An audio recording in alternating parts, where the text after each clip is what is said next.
Hello குழந்தைகளே, இன்னைக்கு ஒரு சூப்பர் தந்திரமான கதை சொல்ல போறேன். பஞ்சதந்திர கதைகள்ல இருந்து சிங்கமும் தந்திரமான முயலும். ஒரு நாள் முயல்களோட திரும்ப வந்தது. எல்லா முயல்களும் பயந்து அழுதாங்க.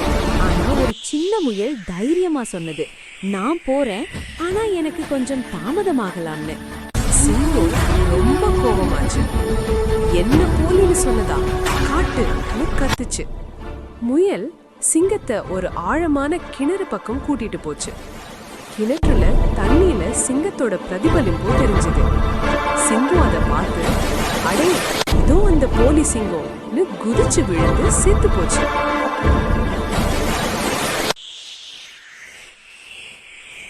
நீதி: புத்திசாலித்தனம் பலத்தை விட வலிமையானது. சின்னவங்களும் தைரியமா யோசிச்சா பெரிய பிரச்சனையை தீர்க்க முடியும்.